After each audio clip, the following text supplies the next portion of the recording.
السلام علیکم اسٹوڈنٹس، میں ہوں حنا نعمان اور آج نئے سبق ہے ایک سریر خامہ بک نمبر 3 کا چولستان۔ تو یہ طارق چودھری نے لکھا ہے اور اس کے اندر ہم جو ہے کچھ ریگستانی علاقوں کے بارے میں پڑھیں گے۔ تو جو چولستان ہے یہ ترکی اور فارسی کے دو لفظ چول اور ستان کا مجموعہ ہے۔ اس کے معنی ہوتے ہیں صحرائی جگہ، اور اس کو روحی بھی کہتے ہیں، یعنی کہ روحی رت جو ہوتی ہے اس کے بارے میں بہت سی چیزوں کے بارے میں بتایا ہوا ہے۔ اس کے اندر ہمیں ریگستان کے اندر پائے جانے والی جو کشش ہے، جو اس کے ایک سمجھ لیں سحر انگیز جو کیفیت ہو جاتی ہے اس کے اندر، اس کے بارے میں بہت تفصیل سے ہمیں بتایا ہے کہ چرواہوں کے الغوزوں کی تانیں، جانوروں کے گلے میں بندھی گھنٹیوں کا ذکر ہے، بھیڑیں، میمنے اور گائیں، ان سب کے بارے ٹوب جو ہوتا ہے وہ ہم اس کو کہتے ہیں تالاب کو کہتے ہیں۔ تو اس کے کافی شوخ رنگ لباس ہوتے ہیں وہاں پہ، تو کافی یعنی کہ بہت ورائٹی ہے یہاں، ہم اس کے بارے میں پڑھیں گے اس سبق کے اندر۔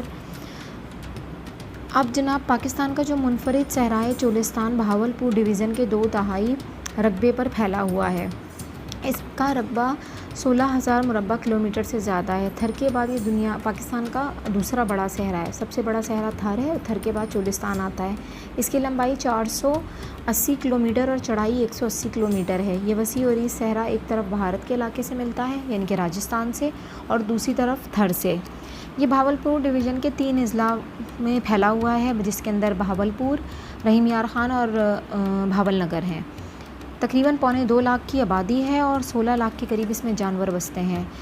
اچھا، اس کے اندر وہ بتا رہے ہیں کہ اس پہ فطری حسن بہت زیادہ ہے، یعنی کہ ریتیلے جو پہاڑ ہیں ان کے اوپر خود بخود اگنے والی جھاڑیاں اور پودے ہیں۔ ان کے وہاں پر جو یہ خوبی جو ہے یہ کسی اور ریگستان میں ہم کو دیکھنے میں نظر نہیں آتی، یعنی کہ جو صحرا ہوتے ہیں وہ بہت ڈفرینٹ ہوتے ہیں، اس کے اندر خضر و جھاڑیاں نہیں پیدا ہوتی۔ اب یہ خوبی جو ہے صرف یہ چولستان کے ہی پاس ہے۔ یہاں جو ریت کے ٹیلے ہیں وہ 3 فٹ سے لے کے 100 فٹ تک اونچے ہیں۔ اچھا، یہاں پہ سردی بھی شدید ہے اور یہاں گرمی بھی شدید ہوتی ہے۔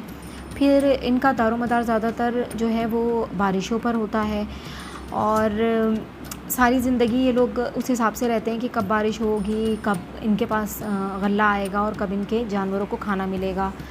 اچھا، ان کی اپنی رسم و رواج ہوتی ہیں، بکریاں اور اونٹ پالتے ہیں، بانسری بجا کر اپنے جانوروں کو اکٹھا کرتے ہیں۔ طوفان کے بارے میں یہ لوگ بہت اچھی طریقے سے ان کو جانکاری ہوتی ہے۔ پھر اس کے پانی کی اہمیت ان کو بہت اچھی طرح پتہ ہے۔ پھر اس کے بعد ہمارے پاس آ جاتے ہیں، یعنی کہ ٹوبو جو تالاب ہوتے ہیں ان کے ارد گرد یہ لوگ سفر بھی کرتے ہیں۔ پانی جو ہے وہ اسی کے اندر یہ لوگوں کے پاس کچھ برتن ہوتے ہیں جس میں یہ اسٹور کرتے ہیں پانی، اور اس کو لے کے جگہ جگہ پھرتے ہیں۔ زندگی ان کی بہت مشکل ہوتی ہے، اور ان کی جو بڑی بڑی تقریبات، شادیاں اور یہ سب جب ہوتا ہے، جب ان کو یہ بارش کے وقت میں کرتے ہیں، جب ان کے جانور اور انسانوں کو خوب وافر مقدار میں پانی ملتا ہے، تب یہ شادیاں اور اس طرح کی تقریبات منعقد کرتے ہیں۔ چولستان میں لسی خشک کرنے کا بھی طریقہ ہے، جیسے جب سردیوں میں جب لسی وافر مقدار میں تو اسے خشک کر لیا جاتا ہے، اور چولستانی سے گرمیوں میں استعمال کرتے ہیں۔ اس کو یہ کمبل پھیلاتے ہیں اور اس پر لسی ڈال دیتے ہیں، پھر لسی کا پانی آہستہ آہستہ کمبل سے گزر کر نیچے چلا جاتا ہے اور کمبل پر صرف دہی رہ جاتا ہے، جس سے چولستانی خشک لسی کے طور پر استعمال کرتے ہیں اور حسب ضرورت پانی میں گھول کر پیتے ہیں۔ اچھا، چولستانی مرد جو ہوتے ہیں وہ ان کا پہناوا بہت اچھا ہوتا ہے، مونچھیں رکھنا وہاں بہت پسند کیا جاتا ہے۔ بہادری کے سارے کام ہوتے ہیں، یعنی کہ شکار بھی ہوتا ہے اور مرغابیوں کا شکار بھی ہوتا ہے۔ اونٹ یہاں کا خاص جانور ہے، اور ویسے بھی سب کو پتہ ہے کہ ریگستان کا جہاز بھی ہم اونٹ کو ہی کہتے ہیں، مگر یہاں اس کی لڑائیاں بھی منعقد کی جاتی ہیں۔ چولستان کے اندر بہت سی قدیم تہذیبیں بھی ہیں۔ اس کے اندر سکندر اعظم اور محمد بن قاسم کا گزر بھی ہوا ہے، اور محمود غزنوی اور شہاب الدین غوری جیسے حکمرانوں کا جاہ و جلال بھی اس چولستان نے دیکھا ہے۔ اب اس کے اندر ان قلعوں میں موج گڑھ، جام گڑھ، قلعہ مروٹ، پوہڑلا اور ولہر شامل ہیں۔ بہاولپور ڈویژن میں 50 کے قریب قدیم قلعوں کے آثار پائے جاتے ہیں۔ سارے قلعے ایک دوسرے سے مختلف ہیں، لیکن آپ کو تعداد یاد رکھنی ہے۔ اچھا، اس کے اندر ایک سرسبز جنگل بھی ہے جس کے اوپر بہت کم ہی لوگوں کو یقین آتا ہے کہ سینکڑوں کلومیٹر پر یہ پھیلا ہوا ہے۔ اس کے اوپر ایک لمبا اور گھنا جنگل ہے، اس جنگل میں سانپ، بچھو اور دیگر حشرات الارض کے ساتھ دیگر جنگلی جانور، ریچھ، گیدڑ، جنگلی کتے، نیل گائے، ہرن اور مور بھی پائے جاتے ہیں۔ اچھا، یہ تھوڑی سی ڈفرینٹ ہے کہ آپ نے کبھی کسی صحرا کے بارے میں یہ نہیں سنا ہوگا کہ اس کے اندر جنگل بھی موجود ہے۔ اب سوالات پہ آ جاتے ہیں کہ روحی روت کے مناظر فطرت کو کس انداز میں بیان کیا گیا ہے۔ تو اس کے اندر آپ کو انہوں نے یہی بتایا ہے کہ الغوزوں یعنی کہ چرواہوں کے جو بانسریاں ہیں یا ان کے موسیقی کے آلات کی تانیں ہوتی ہیں، جانوروں کے گلے میں بندھی ہوئی گھنٹیاں ہوتی ہیں، پھر جھنکار ہوتی ہے، جانور کی اپنی آوازیں ہوتی ہیں، اس طریقے سے وہاں کا حسن جو ہے وہ دوبالا ہوتا ہے۔ صحرا کون کون سی خصوصیات رکھتا ہے؟ مثلاً صحرا میں گرمی اور سردی شدت سے ہوتی ہے۔ سوال نمبر 3 میں وہ پوچھ رہے ہیں کہ چولستان میں کس قسم کی آب و ہوا پائی جاتی ہے۔ تو یہاں پر ویسی ہی آب و ہوا پائی جاتی ہے، صرف اور صرف اتنا سا فرق ہے کہ یہاں پر جو ہے خردرو جھاڑیاں خود بخود اگاتی ہیں اور اس کے اوپر اپنا ایک جنگل بھی ہے۔ تو بس یہ تھوڑا سا ایک فرق ہے، ویسے تو سارے کے سارے ایک ہی جیسے ہوتے ہیں۔ پھر وہ آپ سے یہ پوچھ رہے ہیں کہ چولستان کے رہنے والوں کی عادات اور رسم و رواج کے بارے میں کیا بتایا گیا ہے۔ تو وہ یہ بتا رہے ہیں کہ ان کی اپنی مخصوص عادات اور رسم و رواج ہیں۔ چرواہے ہونے کے باعث وہ بھیڑ بکریاں اور اونٹ پالتے ہیں، اور پھر طوفان کی آمد کا ادراک ہوتے ہی صحرا میں واسی بچا کر اپنے ریوڑ کو اکٹھا کر لیتے ہیں۔ لیکن یہ ہے کہ بہت سی چیزوں میں وہاں پر پریشانیاں بھی ہیں، ہر چیز کا انحصار موسم پر ہی ہے۔ چولستان کے رہنے والوں کی زندگی میں بارش کا کیا کردار ہے؟ بارش کا وہاں پر بہت بڑا کردار ہے، کیونکہ جب بارش ہوتی ہے تو وہاں کے واسیوں کے چہرے کھل اٹھتے ہیں، وہاں کی نشیب و فراز میں سبزہ ہی سبزہ ہو جاتا ہے، اور پھر انہی دنوں کے اندر وہ کوشش یہ کرتے ہیں کہ آسان ہو جاتی ہے تھوڑی زندگی، تو یہ جیسے اپنی شادی بیاہ اور اپنی خوشیوں کی تقریبات بھی بارش کے دنوں میں ہی منعقد کرتے ہیں۔ آخری سوال ہے، چولستان کے رہنے والے مرد و زن کس قسم کا لباس پہنتے ہیں؟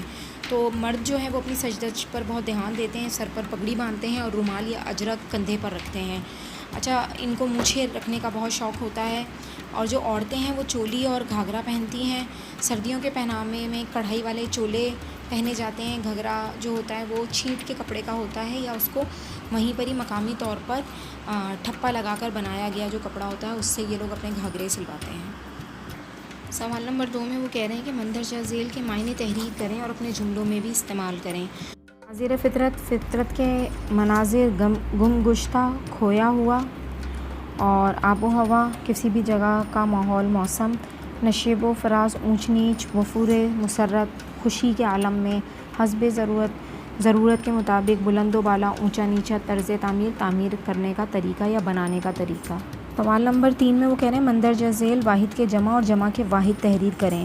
تو انہوں نے خصوصیات دیا ہوا ہے، تو اس کی واحد ہوگی خصوصیت، اشجار کا ہوگا شجر، تحفے کا ہوگا تحائف، ضرورت کا ہوگا ضروریات، رسوم کا ہوگا رسم، مواقع کا ہوگا موقع، نشان کا ہوگا نشانات۔